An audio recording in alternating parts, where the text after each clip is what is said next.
Well, it's time to go back into Rapture with our exclusive television review. That's right, we'll be up first, just saying, not going to go there, of Bioshock 2. Now, Bioshock 2, to me, does what sequels should do. It takes the ideas of the original and the concept of the original, adds something new to the mix that's not completely jarring, and makes a product that is at the same time new but familiar. And I think Bioshock 2 encapsulates this perfectly. This is set 10 years after the events of Andrew Ryan and everything that's gone on there, and Sophia Lamb has taken over now in a very different kind of ideological state of mind. She's an altruist, almost socialist, you'd say, in that there is no self in her eyes. She wants people to dissolve the self and dissolve the ego and dissolve all of these desires and bring them into like a commune, like the family, if you will.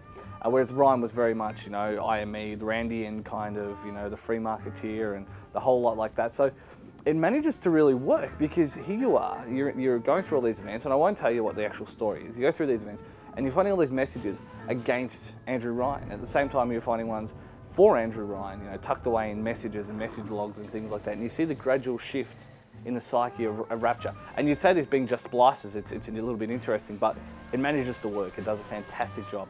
On that as well though, combat is fantastic fun. It's still that great Bioshock style, you know, the use of traps, use of powers with your guns. But they've added some new things. Still, spear gun's fantastic. Playing as a Big Daddy, I was very worried would not play well. I thought that it would come across as kind of a gimmick. It works really well. I take back any worries that I had on that. But look, I'll get down to some scores. We can kind of bring it into a little bit more focus. Graphics. Now, the graphics have never looked the best on Bioshock. They've never been the best. It's never been the best looking game, but it's managed to be stylistic. And to me, that's as good as the best looking graphics you're ever going to find.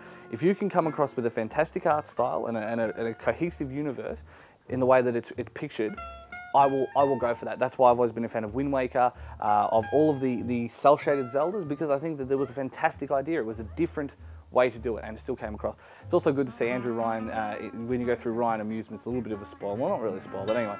And you go through this, and it's like this big propaganda machine. Like you go through this railway, and it shows all these different things, and it's still less propaganda than Walt Disney, mind you, and he's probably less of a Nazi sympathiser, just saying. But it was just fantastic having them visualise all of these things. Worked really well. Graphics, 8.5 out of 10. Sound.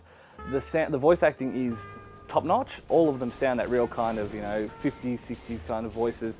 It's all done very well. The sounds are still satisfying. You know, spider splicers still scare the hell out of you. You know, having shots and the whole thing comes together. The lurching Big Daddies, all that kind of thing works fantastically. It manages to bring the whole thing together and still as claustrophobic at times as it was before. So I'm going to give that one 8.5 out of 10. And the graphics now, and the gameplay, my apologies, I don't even know you'd think I'd know how to do this.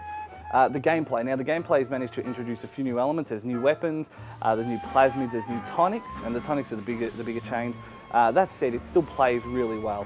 The new thing with the little sisters is you can either just put them straight back into the vent, or you can have them harvest splices and take a thing, but you've got to protect them. So that works as well, or you can just be a bastard, let them grab 2 lots and then harvest them. So it's your call. There's still that kind of sense of morality to it. Other than that though, everything works. The new splicer works. The big sisters can really, they let out the screech. You've got a little bit to prepare. They can really creep you out and they're really hard to fight. Works very well. So the gameplay on this, 9 out of 10. All up, we're looking between 8.5 and 9. I'm going to give it a 9. It's a fantastic game. Certainly a worthy sequel, and this is what all sequels should seek to do. Make something more, or not something more, but do something with the existing property and keep going with it.